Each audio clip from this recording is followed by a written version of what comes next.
Now, earlier today, in a shocking revelation, a UK Border Force official was arrested on suspicion of being an illegal migrant. According to reports, the man reportedly lied about where he was from on paperwork to obtain the right to remain in the UK. And the same man is believed to be among 4 Border Force staff who were arrested over a separate incident on December the 6th. Now, this comes after another 90 illegal migrants crossed the Channel on Christmas Day, despite the Prime Minister's pledge to get a grip on our borders.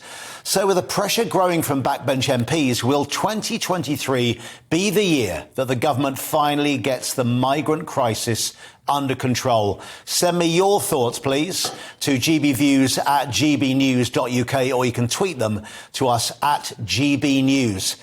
But joining me now to debate this topic further is research fellow from the Bow Group, Benjamin Loughnane, and immigration lawyer Harjeet Bangal. Gentlemen, welcome along. Very nice to have you on the show tonight. Benjamin, let's start with you.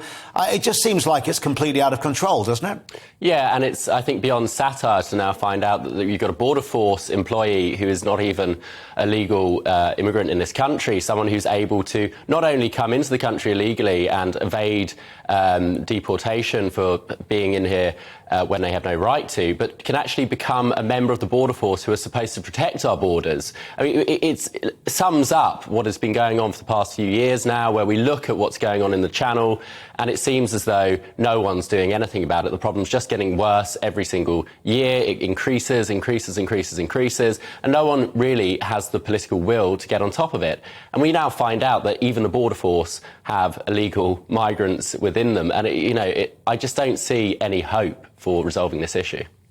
Harjeet, thanks for joining us tonight. So, this is a real crisis, isn't it? How on earth, in your eyes, can we stop it? Because on the one hand, it's a humanitarian crisis. We have people putting their lives at risk and evil traffickers taking all the money and making fortunes off the back of them. And on the other hand, we have these vast amount of people arriving on our shores. How can we stop it? Yeah, I think that we've been in a crisis for a long time. And I think for the past 10, 12 years, it's got worse. The number of removals and deportations is down to hundreds, and they were at 30,000 in about 2010 and 11. So what seems to happen is we are failing to remove people after their claims are finished. And on top of that, we're taking 2 or 3 years to decide a claim. So it's all building up, and effectively it has built up. What we need to do is, first of all, secure our borders, and we need to have an effective removal system. If someone's going to be refused asylum, then they need to know, look, if they're refused on a Friday, they might be sent back the next Friday, not the next Friday in 2026 or 27. So removals need to go up again. Secondly, we need to have trained staff. And I don't mean people who've just finished working in a supermarket and then land a job in the Border Force, as is happening at the moment. We need legally trained staff who can actually make decisions about complex laws. These laws that are written up by lawyers, by great lawyers and conventions, I've been doing this for 20 years and even I can't get my head around it sometimes. So to expect someone to walk in from a, say, supermarket job or a security job and say, right, here you go, you're going to learn on the job and to do a job effectively, that's not good enough. Rishi Sunak's announced an increase in staff. He hasn't announced whether they're going to be specifically trained or not to deal with it. Then a backlog he's announced he's going to shift. He hasn't announced what he's going to do with the backlog that's building in every day. So we're going to get rid of one backlog and then we're going to have another backlog to do.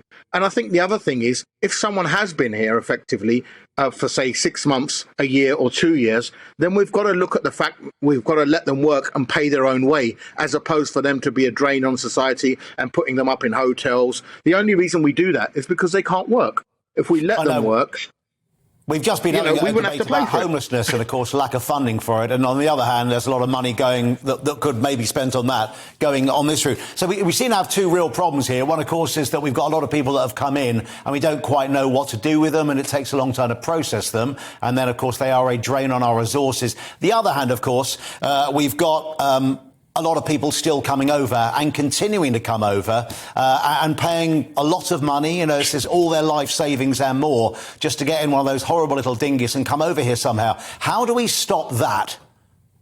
Any idea, Benjamin, Well, what would your theory be? Because it's great to go, we must close our borders, but when you've got an entire coastline, how do we do that? Well, I think there are, as you point out, there are problems with how we're hiring people. The quality is just not there. But we have deeper structural issues. I think that, Britain is now seen as a soft touch. People know if they come to Britain, the red carpet will be rolled out. They'll get, put up in a hotel, they'll get greeted with a pizza, they'll get an allowance, they'll be allowed to stay here while their claim is being processed, whether it's legitimate or not. When their claim is rejected, it's very unlikely they'll actually be deported anyway. So Britain is seen as a great prospect if you want to come somewhere and basically take the mickey. Britain's the place to do it. And there's many problems with this. One is our approach to people who come here who are just here to take the mickey. We're not deporting any of them. The other is the fact that we clearly don't have the quality in recruitment with our border force. And when Rishi turns around and says, well, we're going to hire more people, it's like, well, it's not about the numbers so much as it is about, it's quality and quantity. It's not just about how many people you've got working. If the quality's not there, then it's not going to work out. And we're seeing the same problem within the prisons, for example, the quality of some prison officers. I heard a story about a prison officer recently went to a senior figure within the prison to say, could you sponsor my visa application? He went, hang on, you're not a British citizen. What are you doing working in our prisons? And it came out that this prison officer didn't even know that he wasn't allowed to take that job, and they just hadn't done a proper check. So you're seeing this across the board in all sorts of industries. And not only is it the lack of quality, but you also have a civil service who are ideologically opposed to actually enforcing our borders, who are actively frustrating any attempts to enforce the borders. So there's a huge structural and cultural issue, I think, around how we enforce the borders in this country. And without radical change from the top to the bottom at every level, I don't see how it's going to be resolved. So they can talk all they want. They can come out and say, announce a new task force or announce a new scheme or announce a new policy. It's not going to do anything. You need to really get the bull by the horns and take on the whole culture. Oh, Jab, because one of the problems, surely, is that France, in a way, are probably quite happy to get rid of them too. So they don't really want them back. If we stop them halfway before they leave their beaches, they're really quite happy they're leaving, aren't they? Well, to be fair, France do take their fair share, more than that. So no, they do. They've got a lot. The majority of them do settle down in France, and we get a trickle-down effect. But I think we're missing, to answer your question about how do we stop it, it's very simple. How do you stop drug dealing? You lock up the drug dealers. You don't lock up the drug users. In the same way, you've got to catch the gangs who are trafficking these people. These gangs are making around about 200 grand a boat. If there's 4 in the channel, that's about £1 million for them. They don't care if 10 people die, 20 people die. The next day, they're still launching their 4 boats. These people don't just walk up to the beach and say, let's get on a dinghy. It's all planned. They pay for the service, right? So who are they paying it to? We've got to find these people. We've got to cut the head off the snake. If we can go and grab drug dealers, if we can go and kill Osama bin Laden, who's hiding out, if we can go and get Gaddafi and Saddam Hussein, and we can't get these people who are trafficking these people from the same route for the last 20 years while I've been doing my job, Calais to Dover. It doesn't take a genius to work that out. It's like somebody catching the same bus route with the same driver for 20 years and then saying, well, hold on, who's driving that bus? I don't know, Governor. I haven't got a clue. We know who the gangs are.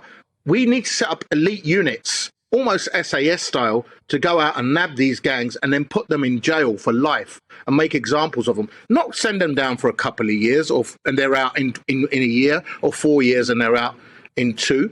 People trafficking makes more money than drug trafficking.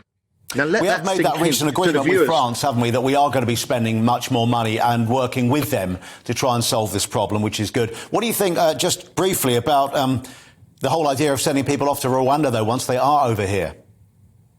We've only got 200 places. What are you going to do? There are more people across that this weekend. So that's not a deterrent at all. Rwanda is just a waste of time, waste of money. It's something we can't police, and it's just a gimmick to try and get the voters back on side in order for an election that's coming in a few years. What we need to do with that money is invest in the border force, invest in elite units to catch these gangs. We need to spend, if we'd have spent, say, 200 million on these gangs, catching these gangs, we would have caught them by now. There can't be that many that operate from the coast of France and send people to the coast of Kent. and we haven't got a clue. And if we haven't got a clue, after all our army, navy, and intelligence, and MI5, and whatever we've got, and Europol, then God help us. No, I hear you. Harjab, thank you very much indeed. Benjamin, thank you, from the Bow Group, and immigration lawyer Harjab Bangal. I appreciate you joining me tonight, and I wish you both a very happy new year.